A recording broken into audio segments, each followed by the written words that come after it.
So ഈ ഒരു ഭാഷ എന്ന് പറയുന്നതാണ് ഒരു മാധ്യമ പ്രവർത്തകൻ്റെ അല്ലെങ്കിൽ ഈ ഒരു മീഡിയത്തിൽ നിൽക്കുന്ന ഒരു വ്യക്തിയുടെ ഏറ്റവും വലിയൊരു ബാക്ക് ബോൺ എന്ന് പറയുന്നത്. ഭാഷ എങ്ങനെയാണ് ഇത്രയും ഇതായിട്ട് സ്വായത്തമാക്കിയെടുത്തത്?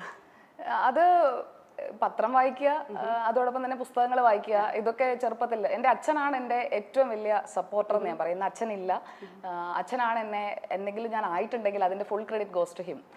കാരണം അച്ഛനാണ് എന്നെ വളർത്തിയത്. എൻ്റെ അമ്മ 5ാമത്തെ വയസ്സിൽ മരിച്ചതാണ്. അപ്പോൾ അച്ഛനാണ് അതിന് ശേഷം എന്നെ വളർത്തിയത്. മറ്റൊരു വിവാഹമൊക്കെ, അതായത് അത്രയും ചെറുപ്പത്തിലൊക്കെ ഒരാൾ ഭാര്യ മരിച്ചു കഴിഞ്ഞാൽ അടുത്തൊരു വിവാഹം കഴിക്കുന്നതിനെ കുറിച്ചൊക്കെ ആലോചിക്കും. എൻ്റെ അച്ഛനും ഒരുപാട് വിവാഹാലോചനകൾ വന്നിട്ടുണ്ടെന്നാണ് ഞാൻ മനസ്സിലാക്കുന്നത്. ഞാൻ തീരെ ചെറുതാണ്, 5-6 വയസ്സേ ഉള്ളൂ. അപ്പോൾ ആ സമയത്ത് എനിക്കതേക്കുറിച്ചൊന്നും അറിയില്ല. പക്ഷെ അച്ഛൻ എന്നെ വളർത്തുക, എന്നെ ഒരു മികച്ച നിലയിലെത്തിക്കുക എന്നൊരാഗ്രഹമായിരുന്നു അച്ഛന് ഉണ്ടായിരുന്നത്. അപ്പോൾ അച്ഛൻ്റെ ആ ഒരു ആഗ്രഹം എനിക്ക് കുറച്ചെങ്കിലും നിറവേറ്റാൻ പറ്റിയെന്നാണ് ഞാൻ കരുതുന്നത്. ഇന്നത് കാണാൻ അച്ഛനില്ല എങ്കിലും സന്തോഷിക്കുന്നുണ്ടാവും. അച്ഛൻ എന്താ ചെയ്തിരുന്നത്? അച്ഛൻ ഭോപ്പാലിലായിരുന്നു നേരത്തെ ജോലി ചെയ്തിരുന്നത്. അപ്പൊ അവിടെ നിന്ന് നാട്ടിലേക്ക് വന്ന് കല്യാണം കഴിഞ്ഞ് പിന്നീട് തിരിച്ചു പോയില്ല. പിന്നെ നാട്ടില് കൃഷിയൊക്കെ ആയിരുന്നു. പിന്നീട് എന്നെ വളർത്തലായിരുന്നു പ്രധാന ജോലി. അപ്പൊ കൃഷി, വീട്ടിലെ കാര്യങ്ങളൊക്കെ നോക്കി അങ്ങനെയായിരുന്നു. അതിനുശേഷം അച്ഛൻ ഈ ഹോട്ടൽ മാനേജ്മെന്റ്, അതായത് എന്നെ വളർത്തുന്നത് ഞാൻ പറഞ്ഞു കഴിഞ്ഞാൽ ഞാൻ അത്യാവശ്യം ഭക്ഷണപ്രിയയാണ്. എനിക്ക് നല്ല ടേസ്റ്റ് ഉള്ള ഭക്ഷണം വേണം. അപ്പോൾ അത് ഈ അച്ഛൻ പഠിപ്പിച്ച ശീലമാണ്. അപ്പൊ അച്ഛൻ നന്നായിട്ട് കുക്ക് ചെയ്യും, നല്ല ഭക്ഷണം ഉണ്ടാക്കി തരും. സ്കൂളിലേക്കൊക്കെ നമ്മൾ ഈ പോയിട്ട് ഈ ചോറൊക്കെ പങ്കിട്ട് കഴിക്കുമല്ലോ, കറികളൊക്കെ. അപ്പോൾ ഈ അങ്ങനെ 2-3 കറികളൊക്കെ ഉണ്ടാക്കി തന്നോടെ എല്ലാവർക്കും കൊടുക്കേണ്ടതെന്ന് പറഞ്ഞാൽ എൻ്റെ ഫ്രണ്ട്സിനും കൂടി. അപ്പോൾ ഈ ഷെയറിംഗ് എന്ന് പറയുന്നതൊക്കെ അച്ഛൻ പഠിപ്പിച്ചതാണ്. അപ്പോൾ ഭക്ഷണം ആയാലും എല്ലാവരുമായിട്ട് പങ്കിട്ട് കഴിക്കുക, അങ്ങനെയുള്ള കാര്യങ്ങളൊക്കെ. അപ്പൊ അച്ഛൻ മരിക്കുന്നത് വരെ ആ ഒരു രീതിയായിരുന്നു. നല്ല ഭക്ഷണം ഉണ്ടാക്കും, അങ്ങനെ ഭക്ഷണത്തിലൂടെ ഒരാളുടെ മനസ്സിലേക്ക് കയറാൻ പറ്റും എന്നുള്ളതൊക്കെ അച്ഛൻ പഠിപ്പിച്ച കാര്യം കേട്ടോ. അപ്പോൾ അങ്ങനെയുള്ള കുറെ കാര്യങ്ങളുണ്ട്. അതിന്റെ കൂടെയാണ് ഈ പുസ്തകം വായിക്കുക, ഉറക്ക വായിക്കാൻ പറയുമായിരുന്നു. കാരണം അച്ഛൻ എന്തിനാ പറയുന്നത് വെച്ച് കഴിഞ്ഞാൽ അച്ഛൻ അടുക്കളയിൽ എനിക്ക് എന്തെങ്കിലും ഉണ്ടാക്കി തരുമായിരിക്കും. ഞങ്ങൾ 2 പേരും മാത്രമേ ഉള്ളൂ വീട്ടില്. എനിക്ക് വേറെ സിബ്ലിങ്സ് ഇല്ല, ഒറ്റ മോളാണ്. അതും ഒരു അൺനോൺ ഫാക്ട് ആയിരിക്കും അല്ലേ? അത് എനിക്ക് കണക്ട് ചെയ്യാൻ പറ്റാം, ഞാനൊരു ഒറ്റ മോളാണ്. അപ്പൊ ഒറ്റ മക്കൾ തമ്മിലുള്ള സംഭാഷണം. അപ്പോൾ ഒറ്റ മോളാണ്. വേണമെങ്കിൽ ഒരു അനിയനൊക്കെ ഉണ്ടായിരുന്നു അച്ഛൻ, പക്ഷെ സമ്മതിച്ചില്ല. അച്ഛൻ മറ്റൊരു കല്യാണത്തിന് തയ്യാറായില്ല അമ്മ മരിച്ചതിന് ശേഷം. അമ്മ അത്രയ്ക്ക് ഇഷ്ടമായിരുന്നു എന്നാണ് ഞാൻ മനസ്സിലാക്കുന്നത്. അപ്പോൾ ഈ അച്ഛനപ്പോൾ അടുക്കളയിൽ നിൽക്കുമായിരിക്കും, അല്ലെങ്കിൽ പുറത്ത് പറമ്പിലോ എവിടെയെങ്കിലും ആയിരിക്കും. അപ്പോൾ അവിടെ പോയി നിൽക്കുമ്പോഴത്തേക്ക് എന്നെയും കൊച്ചായിരിക്കുമ്പോഴേ കൊണ്ടുപോകും. അപ്പം അവിടെ വെച്ച് ഈ പുസ്തകമൊക്കെ ഉറക്ക വായിപ്പിക്കും. അതിനിടയിലാണ് പറഞ്ഞു തരുന്നത്. അപ്പോൾ ഈ വായിക്കുമ്പം ഇംഗ്ലീഷൊക്കെയാണ് ഉറക്ക വായിക്കുന്നതെങ്കിൽ അറിയാമല്ലോ, കുട്ടിക്കാലത്തൊക്കെ നമ്മൾ വായിക്കുമ്പോൾ പലതിൻ്റെയും പ്രൊനൗൺസിയേഷനൊക്കെ വളരെ തെറ്റായിരിക്കും. അപ്പോൾ അതൊക്കെ അച്ഛൻ പറഞ്ഞു തരും. അങ്ങനെ എനിക്ക് വേറെ ട്യൂഷൻ ടീച്ചേഴ്സ് ഒന്നും അങ്ങനെ ഉണ്ടായിട്ടില്ല. അച്ഛനായിരുന്നു പഠിപ്പിക്കുന്നത്. കംപ്ലീറ്റ്ലി കാര്യങ്ങളൊക്കെ പഠിപ്പിച്ചു തന്നിരുന്നത് അതെ, അച്ഛനാണ്. അപ്പൊ ഈ ഭാഷ അത് നന്നായിട്ട് തന്നെ ഉച്ചരിച്ച് പഠിക്കണം എന്നുള്ളത് നിർബന്ധമായിരുന്നു. അപ്പം ഈ ഭാഷ എന്ന് പറയുന്നതിന് പോലും ഭാഷ എന്ന് പറയുന്ന ആളുകൾ നമ്മുടെ ചുറ്റുമുണ്ടല്ലോ. അപ്പോൾ ഞങ്ങളുടെ ജില്ലയിൽ, അതായത് ഞാൻ പഠിച്ചത് ഡിഗ്രി വരെ പഠിച്ചത് കോട്ടയത്താണ്. അപ്പോൾ അവിടെ ഈ ഭാഷ എന്ന് പറയുന്നത് അങ്ങനെയല്ല, ഭാഷ, ഭ എന്ന് തന്നെ ഉച്ചരിക്കണം. അങ്ങനെയൊക്കെയുള്ള ചെറിയ കാര്യങ്ങൾ ഇങ്ങനെ പറഞ്ഞു തരുമായിരുന്നു. അതൊക്കെ ഗുണമായിട്ടുണ്ട്. അതാ ഞാൻ പറഞ്ഞത്, ഞാൻ എന്തെങ്കിലും ആയിട്ടുണ്ടെങ്കിൽ അത് അച്ഛൻ തുടങ്ങി വെച്ചു. അതിന് അച്ഛന് ശേഷം ഭർത്താവായാലും ആ സപ്പോർട്ട് നന്നായിട്ട് ചെയ്യുന്നുണ്ട്. അപ്പോൾ അങ്ങനെയൊക്കെയുള്ള എനിക്ക് ചുറ്റും, അതിൽ ഞാൻ വളരെ ലക്കിയാണ്. എനിക്കൊരു സപ്പോർട്ട് സിസ്റ്റം എപ്പോഴും ഉണ്ടാവാറുണ്ട്. അതേക്കുറിച്ച് എല്ലാവരും പറയും, നമുക്ക് ഈ നെഗറ്റീവ്സിനെ കുറിച്ച് പറയുമ്പോൾ ഞാനത് പറഞ്ഞു, കുറേ നെഗറ്റീവ്സ് ഉണ്ട്. ഇപ്പോൾ വേണമെങ്കിൽ എനിക്ക് പറയാം അമ്മയില്ല അങ്ങനെ, പക്ഷെ ഞാൻ അതിലല്ല, ഞാൻ അച്ഛനുണ്ട്, അതിലാണ് ഞാൻ ഫോക്കസ് ചെയ്യുന്നത്. ഒന്നില്ല എന്നുള്ളത് വെച്ച് അതിനെക്കുറിച്ച് സങ്കടപ്പെട്ടിരിക്കാനാണെങ്കിൽ അതിന് മാത്രമേ പറ്റുള്ളൂ. പക്ഷെ ഞാൻ അച്ഛനുണ്ട്, അച്ഛനാണ് എന്നെ വളർത്തിയത്. അതിനുശേഷം ഇപ്പോൾ ഭർത്താവുണ്ട്, അച്ഛൻ മരിച്ചു, അച്ഛനും അമ്മയും ഇല്ല. ആ ഇല്ലായ്മയെ കുറിച്ചല്ല, എനിക്ക് ഭർത്താവുണ്ട്, 2 മക്കളുണ്ട്.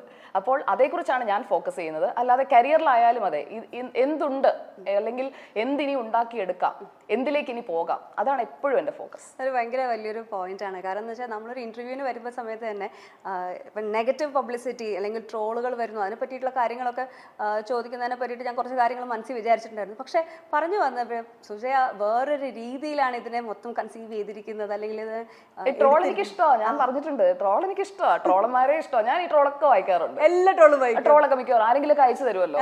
അപ്പോൾ ട്രോൾ ചെയ്യുമ്പോഴേക്കും ഞാനിപ്പോൾ ആലോചിക്കും, ഇതൊക്കെ കണ്ട് കുറച്ച് പേർക്കെങ്കിലും സന്തോഷം ഉണ്ടായിട്ടുണ്ടാവുമല്ലോ, കുറച്ച് പേരെങ്കിലും ചിരിച്ചിട്ടില്ലേ? തീർച്ചയായിട്ടും ഞാനും ചിരിക്കാറുണ്ട്. അപ്പോൾ നമ്മളെ കുറിച്ച് എഴുതുന്നത് കണ്ട് നമുക്ക് ചിരിക്കാൻ പറ്റുന്നുണ്ടെങ്കിൽ നമ്മൾ അവിടെ വിജയിച്ചു. ഈ കമന്റ്സ് ഒക്കെ വായിക്കാറുണ്ട്? കമന്റ്സ് വായിക്കും, എല്ലാം വായിക്കാറുണ്ട്, കമന്റ്സ് വായിക്കും. പിന്നെ അതുപോലെ തന്നെ ഞാനിപ്പോൾ ഫേസ്ബുക്കിലൊക്കെ, ഞാൻ സോഷ്യൽ മീഡിയയിൽ അത്രയ്ക്ക് ആക്റ്റീവ് അല്ല, എന്നാലും കുറച്ചുകൂടെ കൂടുതൽ ആക്റ്റീവ് ആകണമെന്ന് ആഗ്രഹിക്കുന്നുണ്ട്. അപ്പോൾ നിങ്ങളുടെയൊക്കെ ആയാലും വീഡിയോസിന്റെ ഒക്കെ കട്ട്സ് ഒക്കെ വരുമല്ലോ, മൈൽ സ്റ്റോൺ മേക്കേഴ്സിന്റെ ആയാലും ഒക്കെ കട്ട്സ് വരും, അല്ലെങ്കിൽ മറ്റ് ഇതിന്റെയൊക്കെ കട്ട്സ് വരും. അതിനിടയിലൊക്കെ കമന്റ്സ് വരും. അതുപോലെ തന്നെ ഞങ്ങളുടെ ഈ മീറ്റ് ദ എഡിറ്റേഴ്സ്, അതാണല്ലോ ഇപ്പൊ ചർച്ചാ വിഷയം. ഇപ്പൊ എന്നെ വിളിക്കാനുള്ള ഒരു കാരണം അതാണല്ലോ. അപ്പൊ അതിലെ എന്തെങ്കിലും ഒന്ന് അറിയാതെ പറഞ്ഞു പോയി, അതെങ്ങാനും അബദ്ധത്തിൽ തഗ്ഗായി പോയി കഴിഞ്ഞാൽ, അങ്ങനെയല്ലേ നിങ്ങൾ പറയുന്നത്, തഗ്. അപ്പൊ അങ്ങനെ തഗ്ഗായി പോയി കഴിഞ്ഞാൽ പിന്നെ അങ്ങ് എടുത്തിട്ട് അവരങ്ങ് ട്രോളന്മാർക്ക് ചാകര എന്ന് പറഞ്ഞു, വീണ്ടും അവളെത്തി എന്നുള്ള മട്ടിലാണല്ലോ. അപ്പോൾ അങ്ങനെയൊക്കെയുള്ള കാര്യങ്ങൾ അതൊക്കെ എന്ന് പറഞ്ഞു കഴിഞ്ഞാൽ കുറച്ച് പേർക്കെങ്കിലും നമ്മൾ പറയുന്നതിൽ, അതായത് ചിലതൊക്കെ വളരെ സീരിയസ് ആയിട്ട് ഞാൻ പറയുന്നതായിരിക്കും, അതും ചിലപ്പോൾ തമാശയാവും, പക്ഷെ അത് കുറച്ച് പേർക്ക് സന്തോഷം വരുന്നുണ്ട്. ഇപ്പൊ ഇരുന്ന് ഇന്റർവ്യൂ ചെയ്യുന്നവർ ഇത്രയും ചിരിച്ചില്ലേ, അപ്പൊ അത് നമ്മൾ ആ ഒരു സംഭാഷണത്തിൽ ആ ഒരു വൈബ് വന്നുകൊണ്ടാണ്. അപ്പൊ ആ ഒരു വൈബ് നമുക്ക് കൊടുക്കാൻ പറ്റില്ല. നമുക്ക് ചുറ്റുമുള്ള ആളുകളെ നമുക്ക് ചിരിപ്പിക്കാൻ പറ്റുന്നുണ്ടെങ്കിൽ നമ്മൾ ജീവിതത്തിൽ വിജയിച്ചു എന്നാണ് ഞാൻ അങ്ങനെ വിശ്വസിക്കുന്നത്. യൂഷ്വലി നമ്മൾ ജേർണലിസ്റ്റ്, നമ്മളിപ്പോൾ എന്റർടൈൻമെന്റ് ആങ്കർ, ന്യൂസ് ജേർണലിസ്റ്റ് വേറെ തന്നെ ഒരു കാറ്റഗറി തന്നെയാണ് പോകുന്നത്. ജേർണലിസ്റ്റുകൾ പൊതുവെ വളരെ സീരിയസ് ആയിട്ട് നിന്ന് ഇനിയിപ്പോ ചിരി വരുന്ന സിറ്റുവേഷൻ ആണെങ്കിൽ പോലും ചിരിക്കില്ല. ഞാൻ ഓണർ ചിരിക്കാറുണ്ടല്ലോ. അതാണ് ഇപ്പൊ ആ ഒരു സ്റ്റൈലൊക്കെ മാറി കാര്യമായിട്ട് ചിരിക്കുന്നുണ്ട്. എന്നെ ട്രോളാൻ വേണ്ടിയുള്ള പരിപാടിയല്ലേ എന്ന് ചോദിക്കുന്നുണ്ട്. ഈ ഒരു നിങ്ങൾ തമ്മിലുള്ളൊരു കാറ്റ് ഫൈറ്റ് എന്ന് നമുക്ക് പറയാൻ പറ്റില്ല, കാരണം ആണും പെണ്ണും ആയതുകൊണ്ട് കാറ്റ് ഫൈറ്റ്. ഡോക്ടർ അരുണിയാണോ? ഡോക്ടർ അരുൺ, ഞങ്ങൾ ടോം ആൻഡ് ജെറി അല്ലേ? Tom and Jerry. ആ ഒരു ഗിവ് ആൻഡ് ടേക്ക് ഉണ്ട്. രണ്ടുപേരും വളരെ സീരിയസ് ആയിട്ടുള്ള ഓപ്പോസിറ്റ്, രണ്ടുപേരുടെയും പേഴ്സണൽ ആയിട്ടുള്ള പൊളിറ്റിക്കൽ സാധനങ്ങൾ അതിനകത്ത് വരുന്നുണ്ട്. രണ്ടുപേരും ഒരു സ്ഥാപനത്തിൽ വർക്ക് ചെയ്യുന്നുണ്ട്. പക്ഷെ എഗെയിൻ അത് കണ്ടു നിൽക്കുന്ന ആൾക്കാർക്ക് ഭയങ്കര രസകരമായിട്ട് തോന്നാറുണ്ട്. അല്ല, ശരിക്കും നിങ്ങൾക്ക് അത് ഇഷ്ടപ്പെടാറുണ്ടോ? എനിക്ക് വളരെ ഇഷ്ടമാണ്. ഞാൻ ഭയങ്കരമായിട്ട് എൻജോയ് ചെയ്യുന്ന ഒരാളാണ്. കാരണം എന്ന് വെച്ചാൽ അതിനകത്ത് എവിടെയോ ഒരു ഫ്രണ്ട്ഷിപ്പ്, ഒരു സ്നേഹവും കൂടി എനിക്ക് ഫീൽ ചെയ്യാം. എവിടെയോ അല്ല, ശരിക്കും ഉണ്ട്. ശരിക്കും പറഞ്ഞു കഴിഞ്ഞാൽ ഞാൻ 24ലേക്ക് വരാനുള്ള ഒരു റീസൺ എന്ന് പറഞ്ഞാൽ, ഞാൻ നേരത്തെ കുറെ റീസൺസ് പറഞ്ഞല്ലോ. ഒരു റീസൺ ഡോക്ടർ അരുൺകുമാർ. അതെ, കാരണം നമുക്കൊരു അപ്പുറത്തൊരാളുണ്ടെങ്കിൽ, ചില നടന്മാരും നടിമാരും ഒക്കെ പറഞ്ഞു കേട്ടിട്ടില്ലേ, അപ്പുറത്തൊരാളുണ്ടെങ്കിൽ ആ ആക്ഷന് റിയാക്ഷൻ കൊടുക്കാനായിട്ട് നമുക്ക് പറ്റും. അപ്പോൾ എനിക്ക് ശരിക്കും പെർഫെക്റ്റ് ആയിട്ട് എനിക്ക് റിയാക്ഷൻ കൊടുക്കാൻ പറ്റുന്ന ഡോക്ടർ അരുണിനാണ്. തിരിച്ചും അങ്ങനെയാണെന്നാണ് ഞാൻ കരുതുന്നത്. അടുത്ത ഇന്റർവ്യൂവിന് ഡോക്ടർ അരുണിനെ വിളിക്കണേ. തീർച്ചയായിട്ടും. അപ്പോൾ ആ ഒരു ഗിവ് ആൻഡ് ടേക്ക് വരുമ്പോഴേക്കും അത് ഇതുവരെ മലയാളം ന്യൂസ് ചാനൽസിൽ കണ്ടിട്ടില്ലാത്തതാണ്. അപ്പോൾ ഈ മീറ്റ് ദ എഡിറ്റേഴ്സ് എന്ന് പറഞ്ഞ ഷോ കൺസീവ് ചെയ്യുമ്പോൾ ആൻഡ്രോ സാറും, ഞങ്ങളുടെ MD ആൻഡ്രോ സാറും, അതുപോലെ തന്നെ നെറ്റ്വർക്ക് പ്രസിഡന്റ് അനിൽ അയ്യൂരും ഞങ്ങളുടെ ആ ഒരു എഡിറ്റോറിയലിന്റെ ഭാഗമാണ്. ഡിസ്കസ് ചെയ്യുമ്പോഴേക്കും ഇങ്ങനൊരു ഷോയെ കുറിച്ച് പറയുമ്പോൾ എല്ലാവർക്കും ആദ്യം ഒരു ടെൻഷൻ ഉണ്ടാവുമല്ലോ. എനിക്ക് ആ ടെൻഷൻ ഇല്ലായിരുന്നു. കാരണം ഇതെന്ന് പറഞ്ഞ ഒരു പ്ലാറ്റ്ഫോം ആണെന്നുള്ളതാണ് ഞാൻ അന്നേരം മനസ്സിലാക്കിയത്. കാരണം ഇങ്ങനെ ഒരു പ്ലാറ്റ്ഫോം മലയാളം ന്യൂസ് ചാനൽസിൽ ഉണ്ടായിട്ടില്ല. കാരണം നമ്മുടെ എന്താണോ പേഴ്സണൽ പൊളിറ്റിക്സ് എന്താണോ, നമ്മുടെ വ്യൂ പോയിന്റ് എന്താണോ, അത് ഓൺ എ ഗിവൺ സബ്ജക്ട് നമുക്ക് പറയാൻ പറ്റുന്നു. നമ്മുടെ ഒരു നിലപാട് പറയുന്നു. അപ്പൊ അതും എന്നെ കളിയാക്കാറുള്ളതാണ് കേട്ടോ. നിലപാട് ഞാൻ മാറ്റില്ല, അത് എനിക്കുള്ള ഒരു ട്രോളാണ്. അപ്പോ അതൊക്കെ എന്ന് പറഞ്ഞു കഴിഞ്ഞാൽ നമുക്ക് കൃത്യമായിട്ടൊരു ഒരു വാതിൽ തുറന്നു കിട്ടുകയാണ്.